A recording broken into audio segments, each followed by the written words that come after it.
mau mempresentasikan hasil diskusi kita.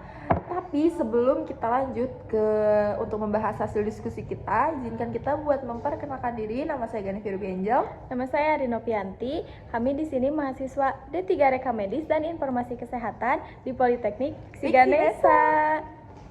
Nah, sekarang kita akan mempresentasikan hasil diskusi kami tentang proses penjualan obat di apotek tentang mata kuliah basis data.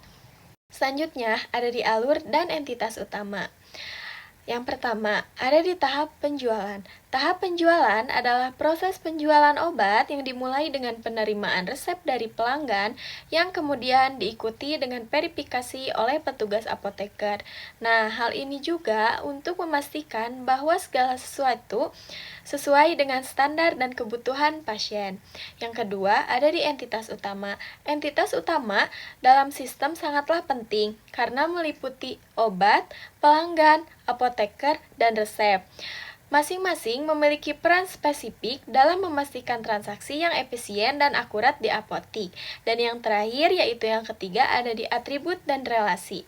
Setiap entitas memiliki atribut penting seperti ID nama, harga, serta relasi yang menggambarkan interaksi antar pelanggan, resep, dan penjualan untuk pengelolaan data yang lebih baik. Selanjutnya, ada di entitas utama. Entitas utama terbagi menjadi beberapa. Yang pertama, ada di obat. Obat adalah segala bentuk produk yang digunakan untuk mengobati penyakit dan memperbaiki kesehatan. Yang kedua, pelanggan. Pelanggan adalah individu yang datang untuk mendapatkan obat berdasarkan resep atau konsultasi. Yang ketiga, ada apoteker. Apoteker adalah profesional yang bertanggung jawab untuk memverifikasi dan memberikan obat kepada pelanggan. Yang keempat, resep. Resep adalah instruksi tertulis dari dokter kepada apoteker untuk menyediakan obat bagi pasien.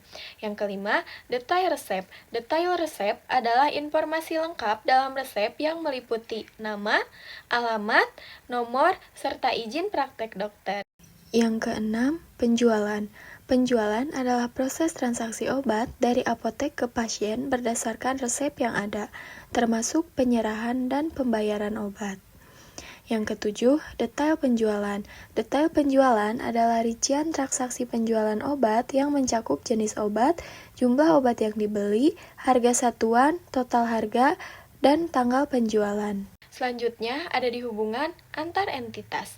Yang pertama, pelanggan menuju resep, satu ke banyak. Resep menuju detail resep, satu ke banyak. Apoteker menuju penjualan, satu ke banyak. Penjualan menuju detail penjualan, satu per banyak. Dan yang terakhir, detail penjualan menuju obat, banyak per satu. Sebelum saya menjelaskan ke gambar ERD yang sudah saya dan rekan saya buat, di sini saya mau menjelaskan tentang atribut setiap entitasnya. Yang pertama itu ada obat. Atributnya ada ID obat, nama obat, bentuk kesediaan obatnya, harga, dan stok. Yang kedua, ada pelanggan. Atributnya ada ID pelanggan, nama, alamat, dan nomor telepon. Yang ketiga, ada apoteker. Atributnya ada ID apoteker, nama, NIP, dan username. Yang keempat, ada detail resep. Di sini atributnya itu ada ID detail resepnya, ID obat, dan jumlah. Yang kelima, ada penjualan. Di sini atributnya itu ada ID penjualan, tanggal, ID pelanggan, ID apoteker, dan total harga. Selanjutnya yang keenam, di sini tuh ada detail penjualan.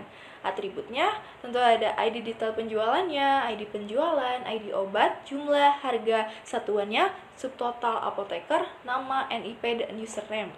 Dan yang terakhir, ketujuh, itu ada resep. Atributnya ada ID resep, tanggal, dan ID pelanggan. Selanjutnya saya akan menjelaskan gambar ERD yang sudah kami buat. Diagram ini menggambarkan hubungan antar entitas dalam sistem informasi apotek. Terdapat 5 entitas utama, yaitu pelanggan, apoteker, obat, resep, dan penjualan. Pelanggan memberikan resep yang diperiksa oleh apoteker. Resep tersebut berisi detail obat yang dibutuhkan. Apoteker kemudian mencari dan mencocokkan obat berdasarkan stok dan data kadaluarsa. Setelah itu, proses penjualan dilakukan dan sistem akan menghasilkan detail penjualan seperti jumlah, harga, satuan, dan subtotal. Seluruh data ini saling terhubung untuk memastikan pelayanan apotek berjalan efisien dan akurat. Karena presentasi kita sudah selesai, di sini saya akan membacakan kesimpulan yang sudah saya dan rekan saya simpulkan. Sedikit kesimpulan yang sudah kami simpulkan ya sebetulnya. Oke, kesimpulannya materi ini bermanfaat untuk memodelkan basis data dan alur penjualan obat secara sistematis serta memahami setiap peran dan hubungannya di sistem apotek.